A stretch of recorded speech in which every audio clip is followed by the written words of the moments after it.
Ngibingelele kuwe mlaleli, ngiyathemba ukuthi uyaphila-ke. Mina-ke ngizocela kuwe-ke laphana ukuthi-ke uma ngabe usamusha-ke kulo-ke leli khasi-ke leli-ke wenze nje okulungileyo laphana-ke ungixhase-ke ucindezele-ke ibhathini subscribe nje, akubizi imali kumahhala nje ukhiphe nesenti-ke elimnyama-ke leli khona phela ukuthi-ke uthole nezinye-ke iy'ndaba-ke ezintsha-ke nje engizobe ngilethela zona-ke kulo-ke leli khasi-ke leli-ke kusukela-ke manje-ke ukuze ungakuphuthi lezi ndaba ongenza njengamanje ukuthi-ke ucindezele-ke ibhathini usubscribe njengamanje-ke.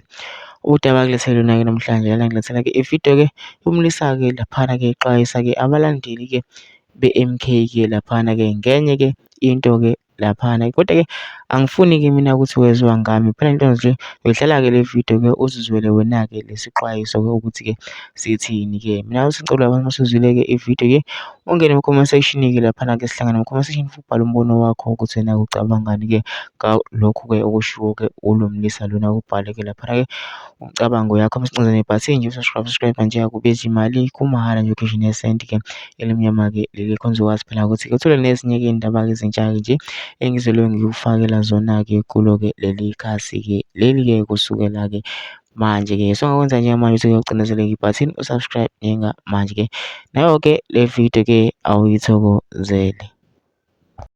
Woza nendlebe ngize nendaba. Allegedly bafowethu be-MK, ngicela ukuthi nikuqonde lokhu, nikuqondisise ukuthi nina ni-MK and njengoba ni-MK anithandwa. Niyazi-ke nani ukuthi kungani ningathandwa.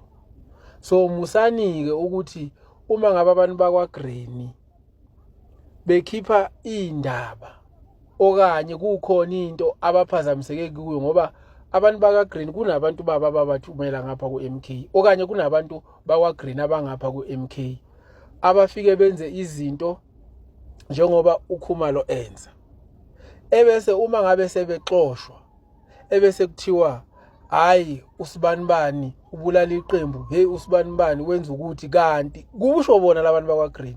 Kanti inkinga enkulu ukuthi labantu laba bafuna vele ukuthi sibe divided.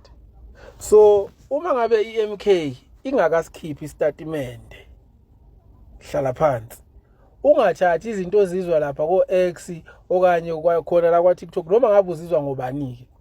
Into engakashiwo i-MK ithathe njengamanga. Musa ukungena kuma-inbox uzosibhalela uhide usitshele izinto uhambe uyihubuluza la uyihubuluza khona. Please mina ngiyacela bafethu, ngoba mina ngiyabhlokha ngempela, ngoba niyatshelwa njalo i-MK mayingasikhipha ngestatement khohlwa leyo nto.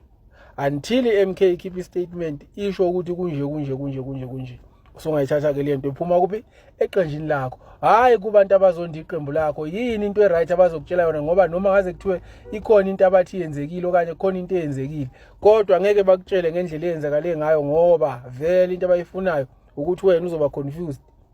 Angithi nihambe laphayana ngoba nihanjiswa ukuthi aniphathekile kahle. So mase nihambile nina futhi yini futhi eniphinde nihlangane nabo labantu kanjani? Hayi bafethu, mina ngiyanicela please ungezi kimi ngeindaba ohamba uyihubuluza la uyihubuluze khona.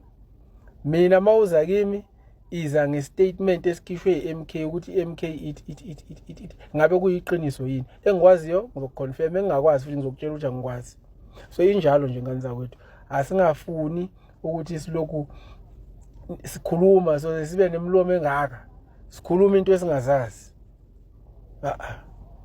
Uma ngabe ukuthi usibanibani wakaGreen ukutshela into akakutshele yona, akaze akutshele ngeqembu lakhe uma lenza izinto ezirong, kodwa ukutshela yonke into wena nge-MK bese ucabanga ukuthi khona into e-right akazoyisho yena nge-MK. Umuntu omaziyo ukuthi akamfuni baba, akayifuni i-MK, akakufuni kwanawe, yini into e-right azokutshela yona lo muntu? Cela nje ukuthi bafethu ake niphathe kahle, ake nilalele izinto ezishiwoyo ukuthi lokhu kuyekeni, please.